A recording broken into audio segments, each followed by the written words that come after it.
Olá, meus queridos! Hoje nós vamos falar sobre o sistema político e econômico que prevaleceram durante a Idade Moderna, o absolutismo e o mercantilismo.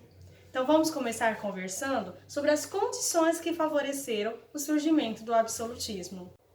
A crise que contribuiu para desestruturar os modelos econômicos e políticos da Idade Média tornou insustentável a vida na Europa, que estava assolada pela fome, pelas guerras e principalmente pela peste negra.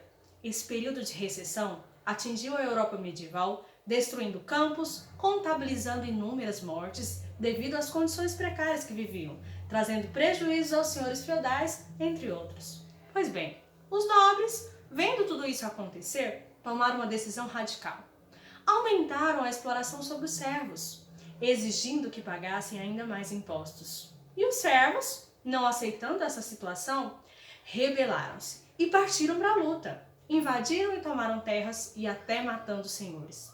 Assim, rebeliões e serviços se espalharam por toda a Europa. A realidade da burguesia também não era nada tranquila. Imagine como era difícil ser comerciante no mundo fragmentado, onde o poder dos senhores em suas terras era maior do que o do rei. Não existia uma moeda única que servisse para todos, ou mesmo um sistema de pesos e medidas que regulasse as transações comerciais. Todo esse cenário ainda estava somado à crise, à insegurança das cidades, à fragilidade do poder central e à desorganização. Qual seria a saída para essa situação? Para a burguesia, era preciso fortalecer o poder do rei, para que este pudesse estabelecer novamente a ordem e as condições básicas para o desenvolvimento do comércio, criando limites territoriais, uma moeda única, medidas protecionistas e o fim dos conflitos e a paz. Não era uma tarefa fácil, mas, com o capital disponível, a burguesia tratou de financiar o rei e um exército nacional que garantisse a ordem, fizesse cumprir as determinações reais e implementasse as mudanças. Vale ressaltar que tais modificações ocorreram de forma lenta e gradual. Podemos dizer, então, que a partir da aliança entre o rei e a burguesia surgiram as monarquias nacionais e uma nova forma de organização econômica e social na Idade Moderna.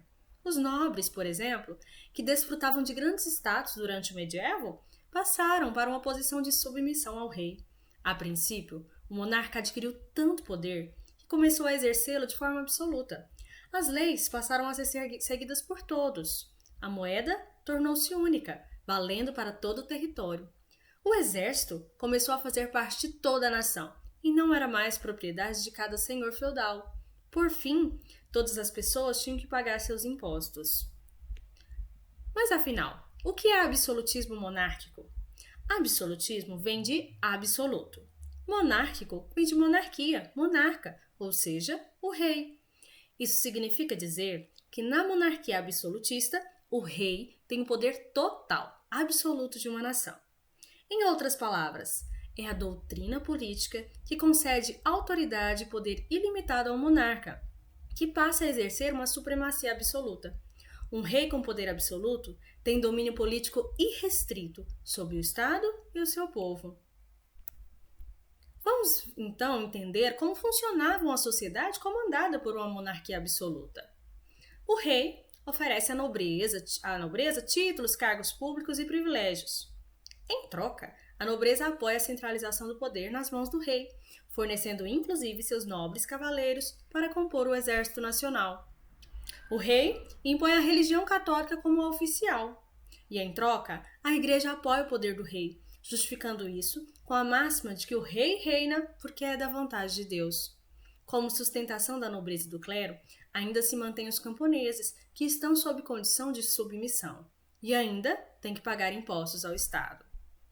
O rei apoia a burguesia com a criação de uma moeda única, a padronização do sistema de pesos e medidas e a unificação dos impostos. Em troca, a burguesia passa a financiar o exército do rei e a sustentar o Estado através de impostos. Uma das formas de ampliar os lucros e, consequentemente, os impostos repassados ao Estado é explorando o trabalho dos artesãos, que, além de venderem seus produtos por baixos valores aos comerciantes, tinham que pagar impostos ao rei. Para reafirmar a existência do Estado absolutista, as ações ilimitadas dos monarcas absolutos vários teóricos propuseram diferentes teses. Assim sendo, o excesso de poder e a opressão ao povo eram justificados por meio de argumentos que mesclavam política e religião, dando origem à teoria do direito divino dos reis. Um desses teóricos foi Nicolau Maquiavel. Ele foi um historiador, diplomata, músico e filósofo italiano, que defendia a centralização do poder político e a manutenção do Estado. Em O Príncipe, sua obra mais conhecida, Maquiavel fez considerações e recomendações aos governantes sobre a melhor maneira de administrar o governo. Segundo ele, um bom Estado depende diretamente de um bom governante, e para que este fosse bom, deveria possuir boas virtudes, como bondade, caridade, fé e moral. Apesar disso, Maquiavel argumentava que não seria necessário o governante possuir realmente tais virtudes. Bastava parecer que as tinha. Uma de suas célebres frases foi: "Os fins justificam os meios". Outro teórico foi Thomas Hobbes, matemático, teórico político e filósofo inglês. Foi autor de obras como Leviatã. Seus escritos foram muito importantes para a formação do pensamento político contemporâneo. No Leviatã, pode-se perceber claramente o seu apoio ao regime absolutista. Nele, o autor destaca o papel do Estado absoluto no aprimoramento social, pois sem ele, o homem será inimigo do próprio homem, eternamente maltratando-se em discussões sangrentas. Ao Estado, caberia então a tarefa de impor regras de conduta civilizadas aos súditos, mesmo que para isso tivesse que usar de violência, a força militar. Uma de suas célebres frases foi: "O homem é lobo do homem". Teve também o teórico Jacques Bossuet, que foi bispo, teólogo francês, membro do Parlamento de Paris e professor de direito. Na sua obra Política segundo as Sagradas Escrituras, defendia que o poder do rei era predestinado, provinha diretamente de Deus. Assim, somente Deus teria o direito de julgar os atos reais. Segundo ele, o Estado deveria resumir-se ao lema: um rei, uma lei, uma fé. Outro nome conhecido foi Jean Bodin. Ele foi jurista, membro do Parlamento de Paris e professor de direito. Ele defendeu a teoria da autoridade divina do rei na obra A República, que foi dividida em 6 volumes. Assim, o poder real deveria ser total, tanto sobre o Estado como sobre os súditos, já que era um poder dado por Deus. Resumindo, os Estados nacionais europeus foram criados da necessidade de a burguesia delimitar as fronteiras, criar uma moeda única, estabelecer impostos, fortalecer o exército e as leis. Assim, da aliança entre o rei e a burguesia, entre os séculos XV e XVI, surgiram alguns estados nacionais da Europa. Esses estados precisavam de bastante dinheiro para que pudessem funcionar bem. Mas como os estados conseguiam tanto dinheiro? A resposta é simples: cobrando impostos. O pensamento da época era o seguinte: quanto mais rico fosse o estado, mais o rei poderia coletar impostos e aumentar as riquezas da nação. Você agora talvez esteja pensando: qual ideia os monarcas tiveram para enriquecer ainda mais?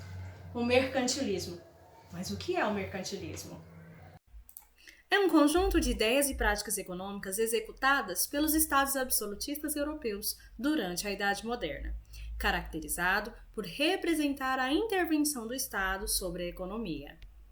As práticas mercantilistas mudavam de um país para o outro, mas conservavam entre si aspectos comuns, como a balança comercial favorável, protecionismo e intervencionismo, metalismo e colonialismo. Na imagem, podemos ver um esquema resumindo o modo de funcionamento do mercantilismo, sendo que a economia está sustentada por um Estado forte. Vamos então conhecer as principais características do mercantilismo. Balança comercial favorável. No mercantilismo, havia uma preocupação de exportar mais, que é o vender, e importar menos, que é comprar. Assim, entrava mais moeda do que saía. Essa prática ficou conhecida como política de balança comercial favorável. Na imagem, podemos ver 3 situações econômicas. Na situação A, uma determinada nação importou mais e exportou menos. Isso significa que ela está em déficit, ou seja, em prejuízo, pois comprou mais do que vendeu. Na situação B, a nação vendeu e importou na mesma proporção, ou seja, não houve lucro nem prejuízo. Mas sem lucro, o rei não conseguiria aumentar a arrecadação de impostos para realizar as suas ações políticas. Sendo assim, essa também não era uma situação ideal. Por fim, na situação C, a nação exportou mais e importou menos, ou seja, vendeu mais do que comprou, fazendo com que a balança da economia fosse favorável, fazendo a nação ter lucro. Essa era a situação ideal. Outra característica é o protecionismo e intervencionismo. Ela é importante, já que ela considera que os produtos feitos no próprio país têm mais importância que os exportados, pois eles eram mais valorizados do que os de outros lugares. O Estado cobrava taxas elevadíssimas sobre os produtos importados, as quais ficavam conhecidas como taxas alfandegárias. Essas taxas muitas vezes saíam mais caras do que as próprias mercadorias, por isso não era vantajoso fazer esse tipo de negócio, ou seja, saía mais em conta para as pessoas comprar os produtos nacionais do que os produtos importados. Desse modo, a partir do protecionismo alfandegário, o Estado protege as suas manufaturas nacionais e dificulta as importações. O metalismo. Quanto mais ouro e prata uma nação possuísse, mais rica ela seria. Por isso, muitos governos evitavam a saída de metais preciosos dos cofres do Estado e sempre estavam buscando conquistar mais e mais metais preciosos. Essa prática também é chamada de bulionismo. Colonialismo.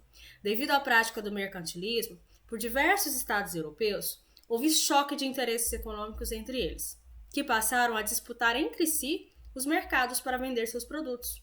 Esses estados perceberam que a solução ideal seria cada um dominar áreas determinadas como colônias, onde pudessem obter vantagens econômicas exclusivas. Nelas, poderiam controlar o comércio, impondo preços e produtos, e alcançar o máximo de lucro possível. Então, durante a Idade Moderna, esses foram os regimes político e econômico que prevaleceram e foram base para os acontecimentos históricos dessa era. Mas essas são cenas para os próximos capítulos. Até a próxima, pessoal!